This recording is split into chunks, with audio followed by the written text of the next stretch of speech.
N'est-ce pas qu'elle est contagieuse, la joie que distille RTI1 à travers ces midis? Bienvenue dans votre émission. Pour information, sachez que cette émission va célébrer le beau et l'africanité. Alors, elle est aussi placée, bien sûr, sous le signe du travail, du courage, du talent. Alors, je vous demande tout simplement, chers téléspectateurs, de rester accrochés à votre poste récepteur, de vous attacher à votre siège, parce que c'est midi, c'est maintenant!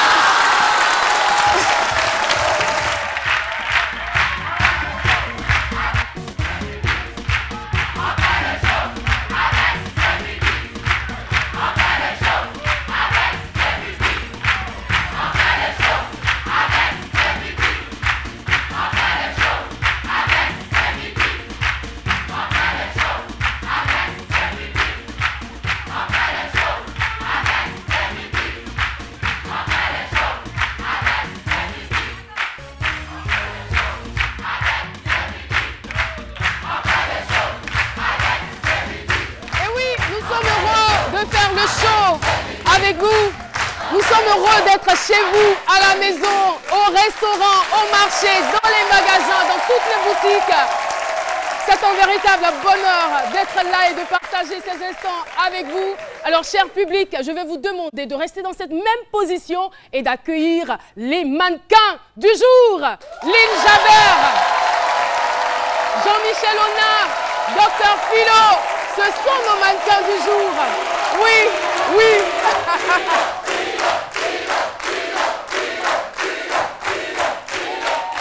Eh oui, la policière de la mode.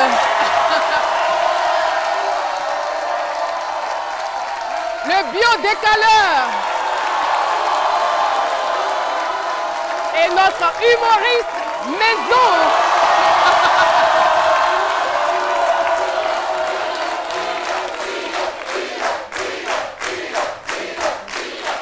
Merci beaucoup. Merci public. Merci de cette chaleur que vous dégagez et merci de bien vouloir vous rasseoir. Et nous allons prendre les nouvelles de nos mannequins du jour. Alors Jean-Michel, dans la peau du mannequin, c'était pas mal, hein? C'était un vrai plaisir, un vrai kiff. En tout cas, c'était yepa. Waouh, c'est ça. C'était yepa, public de ces midis. Et cette policière de la mode qui était dans son domaine, elle aurait souhaité que ça dure toute l'émission. Mais bon, on s'est vu bien obligé d'abréger, n'est-ce pas? Oui, belle dame, tout va bien aujourd'hui. Écoute, le thé était un peu court, c'est dommage. Parce que, en fait, habituellement, nous, on défile sur des thés qui sont vraiment très, très longs. Donc, à ce moment-là, le mannequin peut bien lancer ses longues jambes et tout. Et voilà.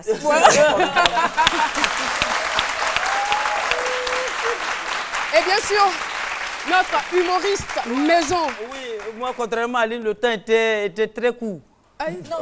Non, était très long. Très long, d'accord. Le thé, en fait, c'est le podium. Ah, moi, j'ai attendu temps ou thé. Ah, le thé. Oui, le thé. Ah, le thé était très long.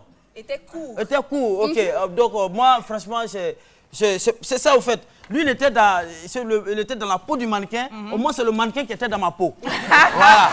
C'est ça qui fait la différence. C'est pourquoi j'ai vécu la chose d'elle-même. Vous savez, ce midi, c'est la tendance, c'est la mode. Et quand c'est comme ça, il faut être à la mode aussi. Voilà, vous êtes à la mode. Il y a beaucoup de choses dans cette valise pour vous. Voilà. Ouais. Voilà. Alors, eh bien, je ne sais pas, est-ce que vous avez connu l'époque des contes où l'on racontait les contes autour d'un feu de bois? Vous avez connu cette belle époque? Oui, c'est vrai. Et qu'est-ce que ça vous faisait? C'était intéressant. Alors, il y avait de la chaleur.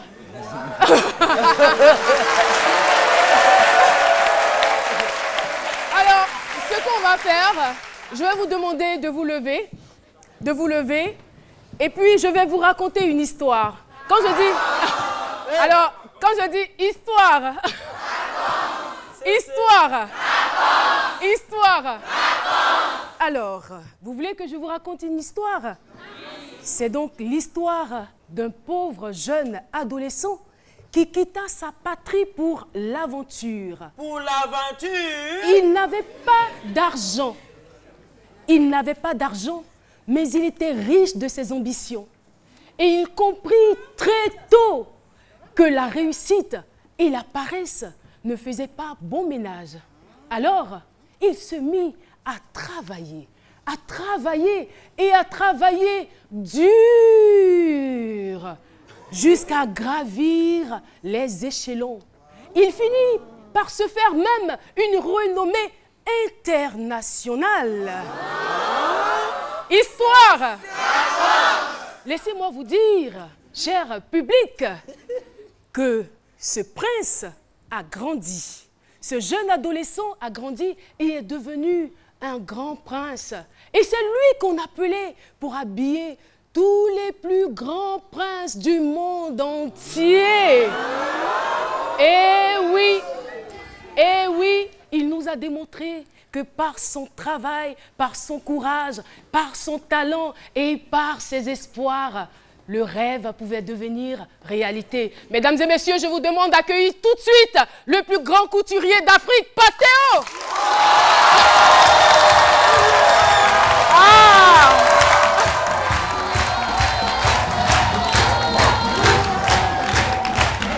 Patéo est avec nous. Avec Patéo. Avec Patéo. On fait le show. Avec Patéo. On fait le show.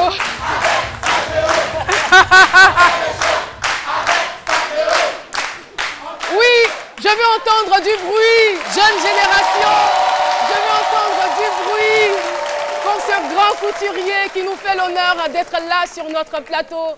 Patéo, bonjour. Bonjour. Et bienvenue sur notre plateau, bienvenue à C'est Midi. Merci beaucoup. Alors, je vois de très très belles couleurs, une belle écharpe. Bien sûr, c'est la marque de notre invité. Il est doté d'une humilité déconcertante, hein, ça il faut le dire, tout le monde le reconnaît. Et bien sûr, Patéo est un modèle de réussite. Alors, Patéo, moi je veux savoir, quand on a habillé de hautes personnalités telles que Nelson Mandela, Jacob Zuma, Modibo Keïta, qu'est-ce qu'on se dit? On se dit, ah, j'ai atteint les sommets, ou on se dit, franchement, j'ai du chemin à faire encore. Bon, merci à tout le monde. Merci surtout à la RTI, parce qu'en fait, la mode, c'est surtout aussi la communication. Je pense que si je suis là aujourd'hui, je pense que je dois beaucoup à la RTI. Beaucoup, tout pour mon parcours. J'ai toujours été poussé, aidé, sans peut-être faire exprès hein, par la RTI. Alors, ce que vous dites, c'est que la mode, on n'a pas de limite à habiller des gens. En plus de ça, il faut savoir que les Africains qui habillent les Africains, il n'y a pas d'étonnement. En tout cas, la question devrait se poser de façon inverse. Pourquoi ces gens-là se sont jamais habillés en Afrique? C'est ça le vrai problème. La vraie question, c'est ça. Donc, pour nous, c'est un devoir de les habiller. Plus on les habille, plus ça nous excite de toujours faire des recherches pour aller plus loin en les habillant. Et surtout, bon, c'est vrai que c'est des modèles. Tout à fait. Sinon, ce n'est pas fait exprès pour habiller seulement les sommités. Nous, créateurs africains, nous sommes formés, éduqués. Sinon, notre travail, c'est d'habiller les Africains. Voilà. Maintenant, si les plus grands Africains viennent chez nous, alors c'est une chance. Vraiment, voilà. C'est une véritable chance. Voilà. Et lorsque vous avez habillé ou vous habillez des animateurs tels que Caroline Da Silva, Lynn Jabert, Jean-Michel Onin, se fait un grand plaisir de faire votre bio décalé. Merci.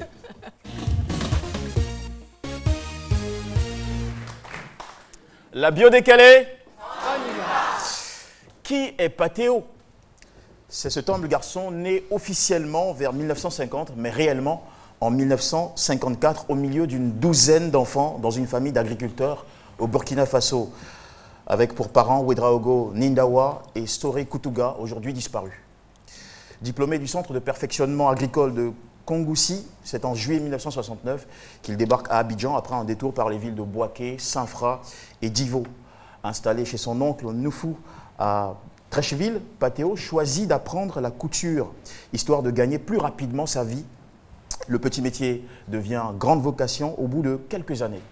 En 1987, sonne la révélation lorsqu'il devient le premier lauréat du prestigieux concours Ciseaux d'or à l'Hôtel Ivoire devant un jury professionnel incluant Gisèle Gomez et le grand parcours Rabanne avec bien sûr son mannequin Angèle Zaka qui affiche sur cette image.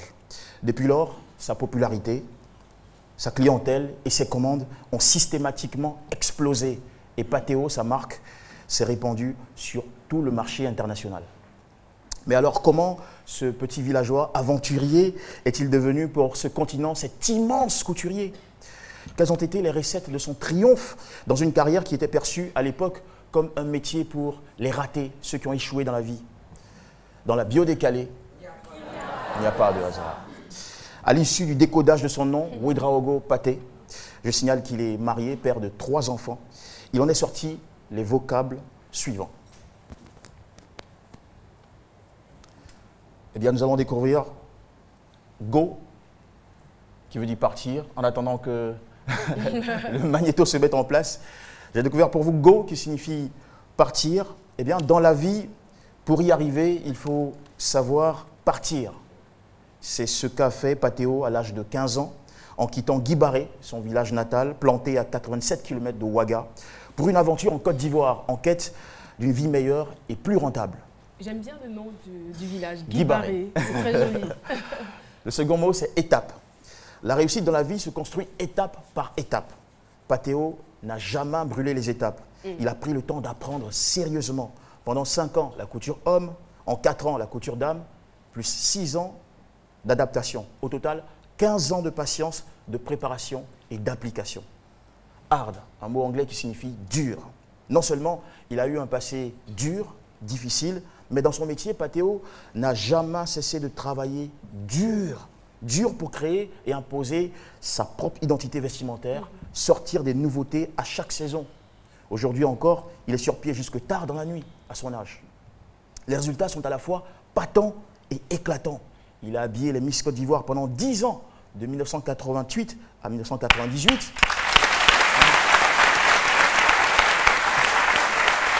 Les Miss CEDEAO, la délégation olympique ivoirienne à Atlanta et à Londres. Il est sollicité pour présenter ses collections aux plus grands rendez-vous comme au Forum Africa 2013 par exemple. Sportif, artiste, homme d'affaires, femme aisée, diplomate, s'arrache ses créations.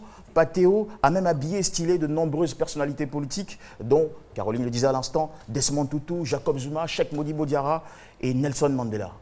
Pour finir, oh, qui marque l'admiration, oui, oh, quelle histoire, quel parcours, quelle inspiration et surtout, quel triomphe mérite tout cela.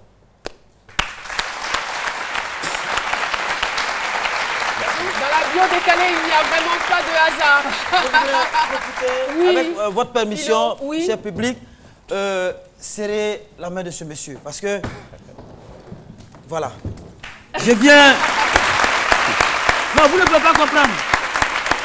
Je viens de serrer la main de quelqu'un qui a serré la main de Nelson Mandela. Ouais. Et comme le dit la propriété de Pythagore, si X est supérieur à Y et Y est inférieur à X, dans la concomitance... Attendez, et donc, dans cette concomitance, je viens de serrer la main à Nelson Mandela. Vrai ou faux? Voilà. Ça là, il ne lave plus. Mais ça a poussé là-bas. Là. Voilà. Alors, on remercie Philo. Ouais. Philo. C'est moi qui vous remercie. Oui. C'était pas évident. En partant, tu peux me dire c'est bon, Philo, on passe à autre chose. Oui. Merci beaucoup. Non. Cette main, je la lave plus. On te l'accorde, en tout cas, Philo. C'est très bien. Alors, Patéo, on sait que vous avez cette particularité de travailler le tissu que vous achetez sur le marché. La plupart du temps, c'est du tissu blanc, que vous apportez une touche particulière, un cachet spécial. D'où est-ce que cette volonté de vouloir vous singulariser est arrivée? Bon, disons que pour moi, la mode, elle est universelle. Bon. Maintenant, dans tout ce que nous faisons dans la vie, on le fait de façon à se distinguer, sinon à arriver à un niveau acceptable. Alors, je me suis dit, j'ai appris la mode, ce qu'on appelle la mode. Maintenant, la mode, chaque continent quand même a sa mode. Chaque continent a ses couleurs, ses habitudes. Et puis, même d'autres couleurs, la couleur de notre peau. Alors donc, je me suis dit, on a commencé par travailler le pagne d'abord. Vous avez cité tout à l'heure, pendant 10 ans, j'ai appuyé Miss Côte d'Ivoire. Tout ça, c'était un pagne. si je dors, c'est un pain. Bon, j'ai travaillé beaucoup le pain. Bon, arrivé à un moment, bon, c'est vrai que le pain, c'est très noble pour les Africains. Ensuite, je me suis dit, par rapport... Et puis la mode, c'est des options. Est-ce qu'il n'y a pas un message qui se cache derrière? Bon, le message, c'est qu'il faut d'abord travailler en ayant dans l'idée que la projection serait futuriste, ce serait pour les Africains. C'est pour ça que j'ai changé peut-être un peu les méthodes de travail.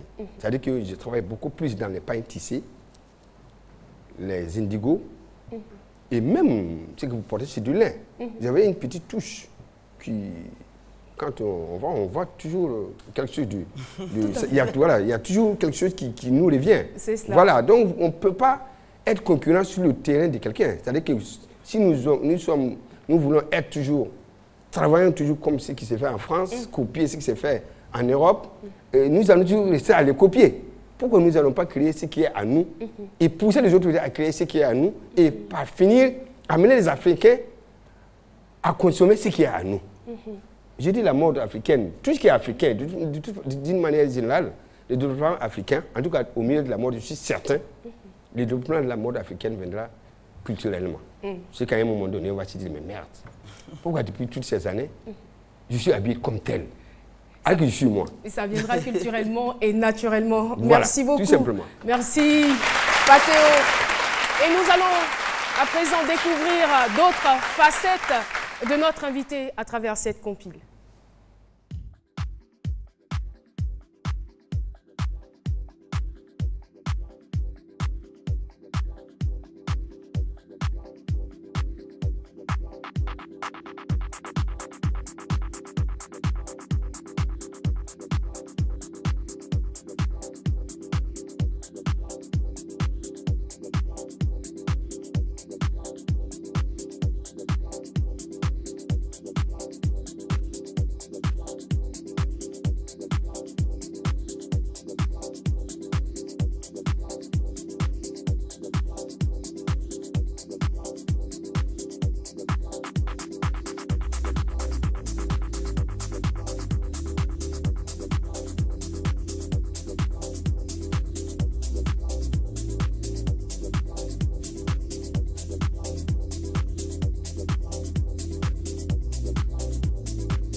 De prédilection, c'est bien sûr la mode. Et on s'est bien régalé en regardant ces différents défilés. Alors, on va se demander, moi je vais me poser comme ça la question et demander aussi aux téléspectateurs, est-ce que Patéo a toujours eu le style dans le sang? Il n'y a que la policière de la mode qui soit capable de répondre à cette question. On la retrouve tout de suite, Lynn Jabert.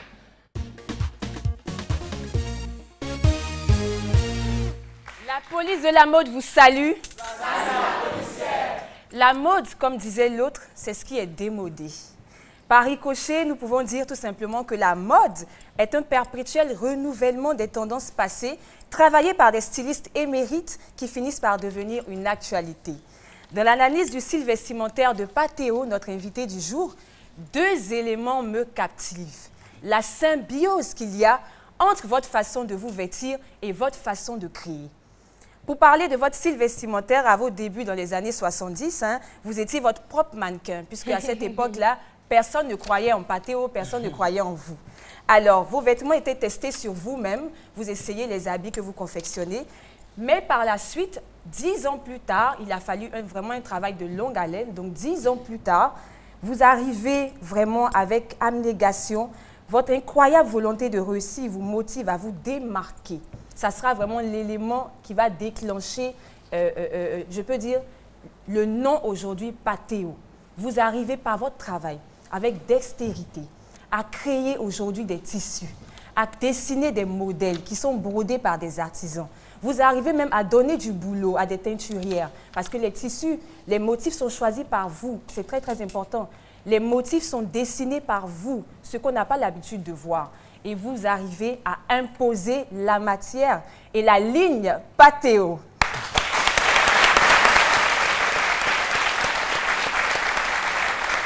Également, votre engagement prononcé pour l'Afrique vous pousse effectivement à faire le tour parce que de caractère, vous êtes vraiment quelqu'un de très, très déterminé, quelqu'un de travailleur. Ça se ressent dans vos créations. Donc, votre travail, votre rigueur vous pousse vraiment à aller au-delà des frontières, à visiter des pays, à parcourir tous les thés internationaux et à séduire le public international.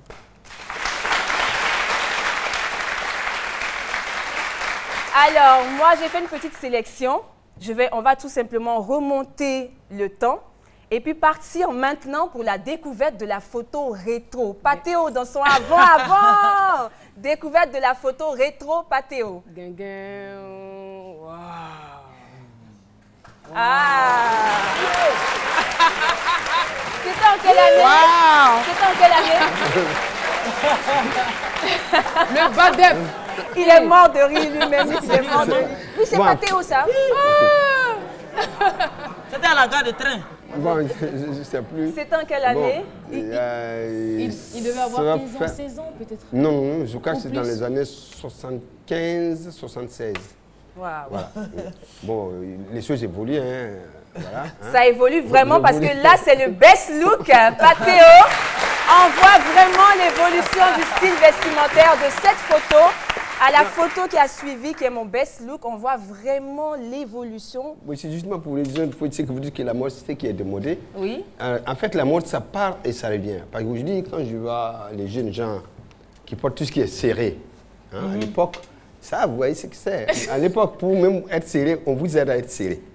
Là, c'était vraiment l'époque. Et quand vous êtes habillé, on a tellement cherché. C'est-à-dire que l'idée est venue d'où? Parce que quand, pendant les vacances, les Franco, ce qu'on appelle les parigots, venaient en vacances à Treichville. Hein. Nous, on est morts parce qu'ils arrivent, ils prennent tout. Et donc, nous, on a décidé, nous aussi, de créer des modèles pour être nous.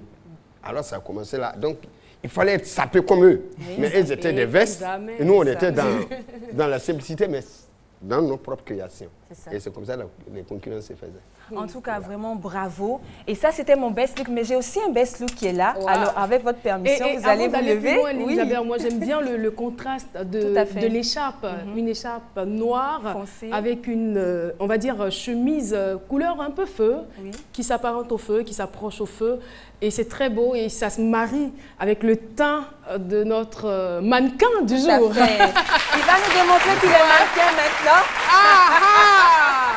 À la place d'Ichibi, on aura un petit défilé de Patéo. Et le mannequin, c'est Patéo lui-même. Attends, Lynn, tu l'attendais en tournant parce que c'est lui qui vous fait défiler là. Exactement. Alors, on va assister au défilé de Patéo dans la police de la mode. Applaudissements pour l'encourager. Hein. Sinon, il ne va pas défiler. Oh, c'est vrai. Bon.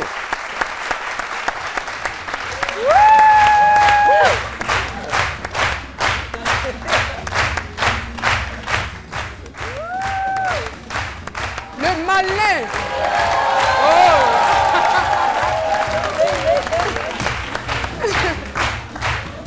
Admiré. Ne se lève pas trop, pardon.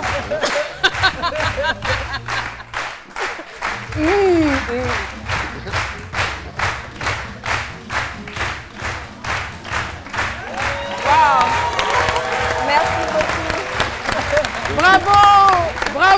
Bravo, Patéo, pour ce beau défilé. Tu voulais le mettre à l'épreuve, là. Tout à fait. Tu en as eu pour ton compte. Hein. Bon, vous savez, des fois, dans les coulisses des défilés, vous avez des mannequins qui disent que tu m'as donné des vêtements, enfin, pas des beaux vêtements. Et il y a une histoire où il y a eu un défilé, ça c'est à mes débuts à Ouagadougou, vers les amis d'Osso, les anciens mannequins savent ça. Alors, donner les vêtements à ce jeune homme-là, il dit non, c'est pas beau, pourquoi tu as donné? Il dit bon, on laisse tomber. Donc, je suis sorti comme mannequin, mais j'ai voulu la vidéo tout de suite. C'est pour dire que bon, un mannequin c'est comme un porte-manteau. Tout ce que vous faites sur le mannequin qui met ça en valeur. Tout à fait. Donc, je pense que le mannequin, vous voyez, c'est... Ouais. C'est visible. Ouais. Il y a style des jaloux dans ce studio. Merci beaucoup. Alors, pour terminer, comme Oprah Winfrey l'a dit, Faites de votre passion votre métier et vous n'aurez jamais l'impression de travailler. Bravo pour tout ce que vous avez fait. L'Afrique célèbre aujourd'hui le maître Patéo. Bravo.